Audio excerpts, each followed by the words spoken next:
Imagine être un simple marin de 30 ans et oser humilier l'homme le plus puissant de la planète. Nous sommes à Paris en 1803. Sous les ors du palais des Tuileries, la tension est palpable. L'empereur Napoléon Bonaparte a convoqué un jeune marin breton. Il veut faire de lui son arme absolue. Il lui offre tout, le commandement d'une flotte de guerre, la gloire, l'argent. Une offre qu'on ne refuse pas. Et pourtant, ce jeune homme va le regarder droit dans les yeux et prononcer l'impensable. Laisse-moi te raconter l'histoire de celui que l'on surnomme le tigre des mers, Robert Surcouf. Mais avant ça, si toi aussi tu refuses que nos légendes tombent dans l'oubli, abonne-toi et embarquons ensemble pour découvrir l'histoire du plus grand punchliner des océans. Tout commence en 1773 dans la cité-forteresse de Saint-Malo. C'est là que Robert Surcouf voit le jour. Dans ses veines coule l'héritage d'une lignée prestigieuse de marins et de corsaires. C'est comme si son destin de prédateur des océans était déjà tout tracé. Pourtant, ses parents ne l'entendent pas de cette oreille. Ils veulent l'assagir et le détourner de la violence de la mer pour en faire un prêtre. À ses 13 ans, on l'enferme donc au collège de Dinan pour briser son esprit belliqueux. Mais on ne met pas un tigre en cage. L'étincelle de la rébellion s'allume en lui. Il prend la fuite. Un prêtre va essayer de le retenir, mais il va littéralement le mordre au sang pour qu'il le lâche. Il parvient à s'échapper, mais il va se retrouver prisonnier d'une effroyable tempête de neige. Il marche près de 30 km dans un froid mortel pour rejoindre le port. Pour lui, ce sera l'océan ou la mort. Mais grâce à sa volonté inébranlable, il atteindra son objectif. Malgré tout, la faucheuse va devenir sa plus fidèle compagne. Et ce, dès ses premiers voyages en mer. Alors qu'il n'est qu'un jeune marin à bord de l'Aurore, un navire négrier en route pour les Indes, il va découvrir la cruauté de l'océan. En plein canal du Mozambique, le navire se disloque sur des récifs. Dans les cales verrouillées, l'eau engloutit 400 esclaves enchaînés. Pas de lumière, juste le bruit métallique des chaînes, l'eau qui monte et la mort. Au milieu de ce charnier sous-marin, face à la mort qui rôde, Surcouf refuse de céder à la panique. Pendant 2 semaines, il plonge encore et encore dans les entrailles pourries de l'épave. Un mouchoir imbibé de vinaigre est la seule barrière entre lui et l'odeur pestilentielle des cadavres en décomposition. Il nage au milieu des corps et frôle l'asphyxie pour remonter des vivres et du matériel. On le repêche 2 fois inconscient, mais il ira au bout de sa mission. C'est dans ces eaux noires que l'adolescent rebelle meurt définitivement. Celui que l'on appellera le tigre des mers venait de s'éveiller. Mais pour comprendre comment cet homme a accumulé assez de richesse, de pouvoir et d'arrogance pour oser défier Napoléon, il ne faut pas seulement regarder son courage, il faut contempler son terrifiant tableau de chasse. Dans les années qui suivent son naufrage, le jeune rescapé prend du galon.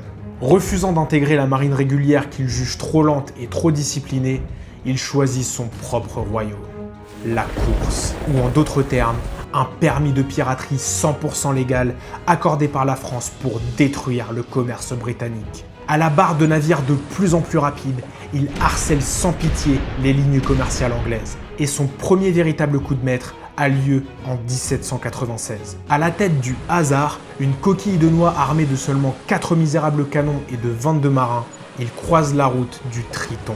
Un monstre britannique de 800 tonnes armé de 26 canons. Là où n'importe quel capitaine aurait choisi la fuite, Surcouf, lui, choisit le combat. Pour avoir une chance, il opte pour la ruse. Il avance sous un faux pavillon, ce qui lui permet de n'éveiller aucun soupçon chez l'ennemi.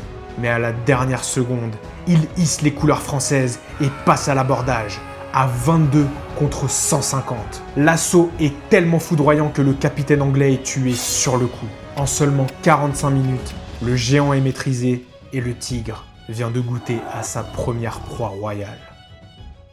Cette victoire fulgurante pose les bases de son mythe, la guerre asymétrique, ou l'art de vaincre un ennemi infiniment plus fort que soi en utilisant la ruse et l'effet de surprise. Et cette réputation sanguinaire va connaître son apothéose 4 ans plus tard. Nous sommes alors en octobre 1800. L'océan Indien est devenu le véritable terrain de chasse privé de Surcouf. À bord de son navire, la Confiance, sa mission n'est pas de faire la guerre de manière traditionnelle, mais de ruiner l'économie britannique en traquant et capturant tous les navires marchands de la couronne qui ont le malheur de croiser sa route. Mais le 7 octobre, dans le golfe du Bengale, une silhouette monstrueuse obstrue l'horizon de Surcouf. Il s'agit du Kent. Une véritable forteresse flottante de la Compagnie des Indes de plus de 1200 tonnes, blindée de 38 canons et de 400 soldats armés jusqu'aux dents. La logique voudrait que n'importe quel navire prenne la fuite, sans compter que la frégate de Surcouf est un véritable insecte face à ce monstre. Mais le Tigre ne fuit jamais. Il réunit ses 160 crève-la-faim sur le pont et leur promet que s'ils prennent ce navire, ils seront riches à en pleurer. Et il n'en fallait pas plus pour les convaincre. Face à ce géant qui crache un véritable buster call de boulets de canon, Surcouf ordonne l'impensable. Il hurle à ses hommes de se coucher sur le pont et d'encaisser la mitraille en silence. Ne voyant plus personne debout, les Anglais pensent avoir exterminé l'équipage. Grave erreur. Surcouf profite de l'instant pour glisser la confiance dans l'angle mort du Kent. Et le piège se referme.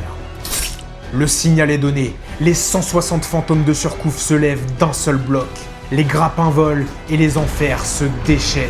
Surcouf est au cœur de la mêlée, sa lame est chirurgicale. Face à cette fureur impitoyable, les 400 Anglais sont paralysés de terreur. 20 minutes. C'est le temps qu'il aura fallu pour abattre le Titan.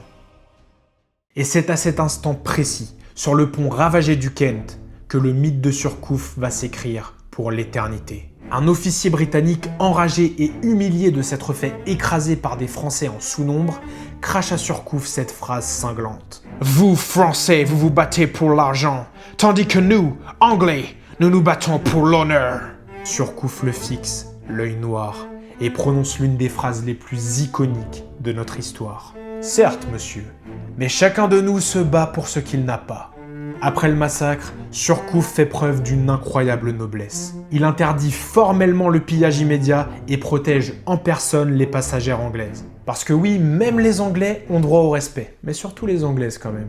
Eh, pas fou Surcouf. Hein. À Londres, Surcouf devient un mythe terrifiant.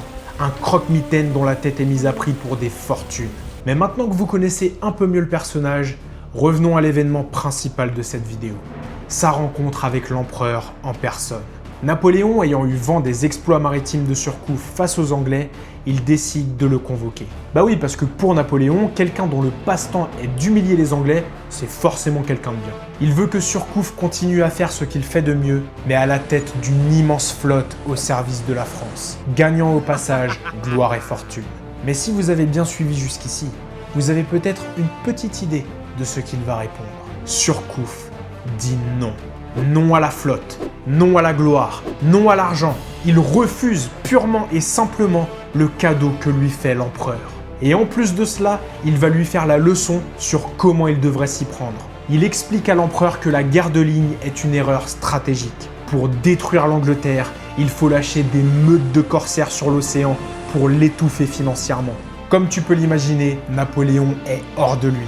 Comment ce petit marin malouin ose défier son autorité et refuser ses faveurs de la sorte? Mais l'empereur est un homme intelligent et pragmatique. Et face à cette lucidité implacable, il finit par céder. Surcouf a non seulement défié l'empereur, mais il a également réussi à le convaincre. Mais en réalité, ce n'est pas vraiment à Napoléon que Surcouf a dit non. S'il a refusé l'offre de l'homme le plus puissant du monde, c'est parce qu'il partageait exactement la même philosophie qu'un autre capitaine. Un bateau, c'est ça, vous savez. C'est pas qu'une quille, une coque, un pont et des voiles, ça, ils l'ont tous. Mais un vrai navire. Comme le Black Pearl, en réalité, c'est la liberté. Surcouf avait compris qu'une flotte militaire, même estampillée aux armoiries de l'Empire, était une prison. Être libre. Refuser les chaînes que l'on veut nous imposer et dicter ses propres lois face au monde entier. Voilà l'idéal absolu auquel tout homme devrait aspirer. Et cet idéal, Surcouf l'a pleinement incarné jusqu'à son dernier souffle. Après avoir fait trembler la plus grande marine du monde, il finit par ranger définitivement son sabre.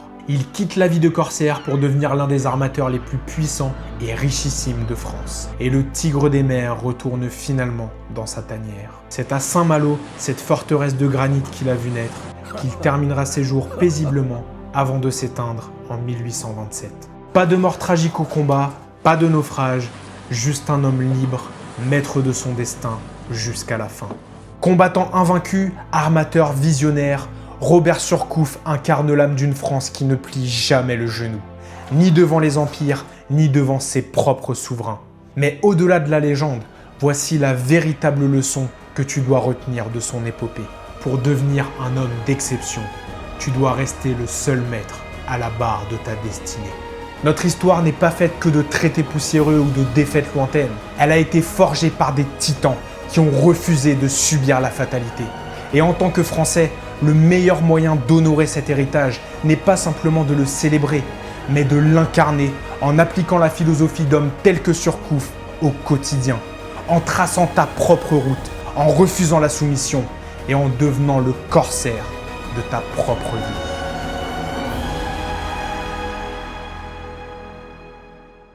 Tu connais maintenant l'histoire de Surcouf. Ce fut un réel plaisir pour moi de te la raconter. Si tu as passé un bon moment devant cette vidéo, tu peux l'aimer, la partager autour de toi et surtout t'abonner. C'est le meilleur moyen de me soutenir et de m'aider à faire décoller la chaîne. Dis-moi en commentaire de quel personnage de l'histoire de France tu voudrais que je parle dans une prochaine vidéo. C'était Nicolas et je te dis à très bientôt.